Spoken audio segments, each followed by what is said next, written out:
Hello and welcome back, ladies and gentlemen, to another Historical Humans Heritage. And on today's docket, we are talking about Memphis and its necropolis, the pyramid fields from Giza to Dashur. And no, unfortunately, we are not talking about Memphis, Tennessee. We are talking about Memphis, Egypt. Yep. Now, this was the capital of the Old Kingdom of Egypt, so this is one of the oldest capitals in Egypt. Uh, and it is home to a lot of extraordinary funerary architecture, such as rock tombs, mastabas, which are these flat pyramid bases that don't have pyramids on top of that because the Egyptians haven't quite invented pyramids yet, as well Ooh. as the slightly later pyramids. This is where we get to see the evolution of the pyramid. Is this city? So it Especially is from the very stepped exciting. original pyramids, too. Yeah, yeah. The mastabas became the stepped pyramids, which then in turn became the actual pyramids that we know and love today. And then we also throw in the Sphinx at some point. Yeah, he gets to show up here. Good for him. Uh, nice little boy guy. He gets to live with all the fancy stuff. I mean, arguably, I think he's cooler than the pyramids. You have a sphinx. Hey, Hmm. Yeah, yeah. Massive like single block of stone over there. with the carved face and a pharaoh's regalia, I respect it. But the pyramids are phenomenal, and the mastabas that originate before them even crazier. Yeah. The other thing I think is really Oh yeah. There's interesting, a and I don't know if you've ever seen them personally, Colum, but if you ever see aerial imagery of the pyramids, they look like they're in the middle of a desert in the middle of nowhere.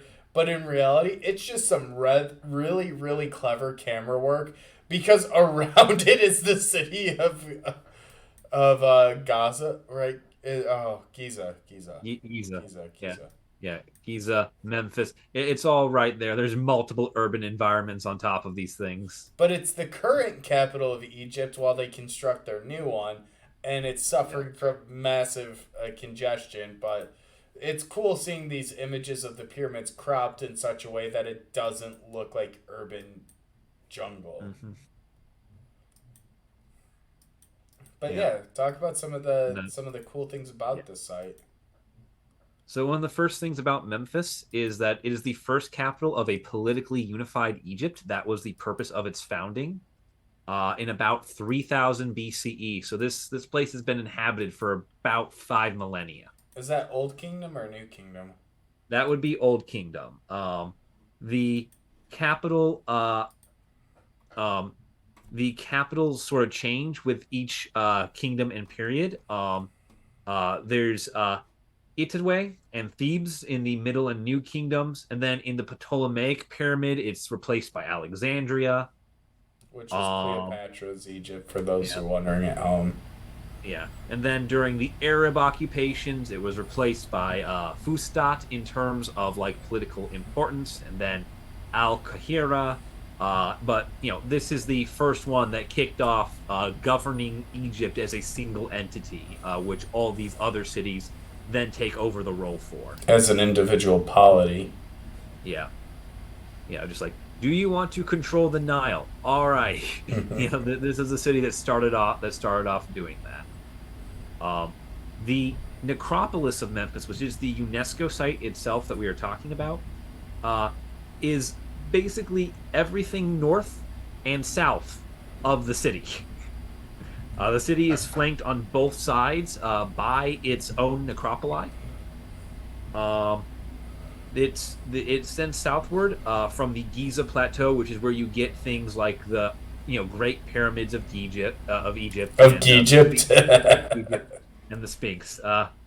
Yeah, and it's also on this plane where you get to see the development um, of 38 pyramids from the early mastabas all the way up to the Great Pyramids of Giza.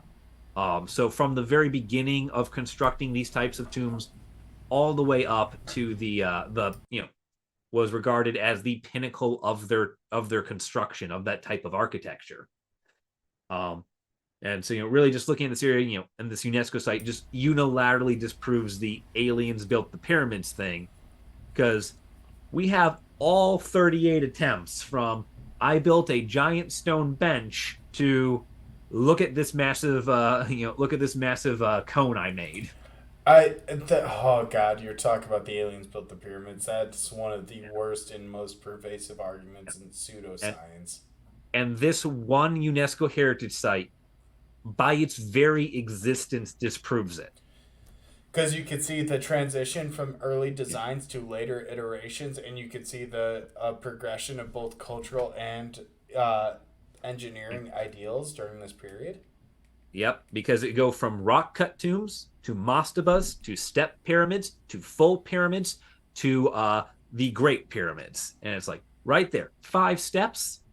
Got what, 1,000 years or so of working on it. You get there. How could they do it? Mm-hmm. I don't know. Give humanity 1,000 years. We'll come up with something.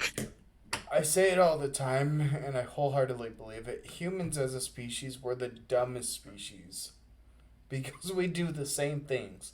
We design art. We have the artistic expression. We design music. We plant things. We harvest things, and we build shit. And we build large shit because humans have an ego. Humans are egotistical creatures. We want to be remembered. We want to have that legacy. And it's for that reason why we rank as number 3 on this planet, behind the mice and the dolphins.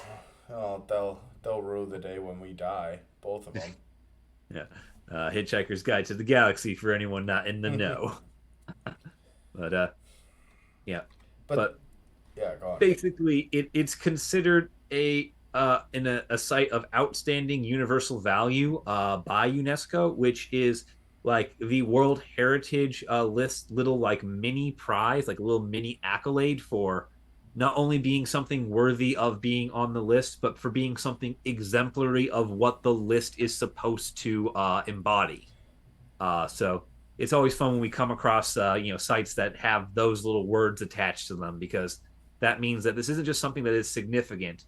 This is something that UNESCO deems significant among things that are significant.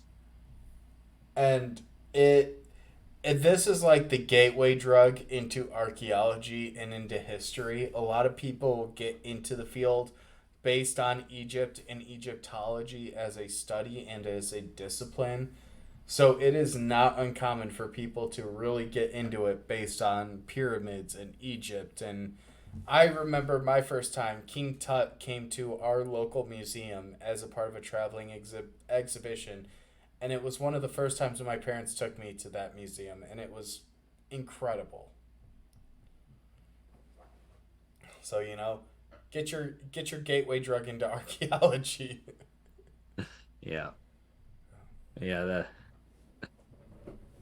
the necropolis here, this really is sort of the center of what we think of when we think of ancient Egypt, with the pyramids and the Sphinx and all that. And it being here on the UNESCO World Heritage Site, it is it's a very important thing. Recently, the pyramids were in the news because there was a shall we say botched plan to preserve them by encasing them in a stone which was never used in their construction to begin with. Led to a lot of public outcry, and thankfully that plan has stopped. And what was the plan?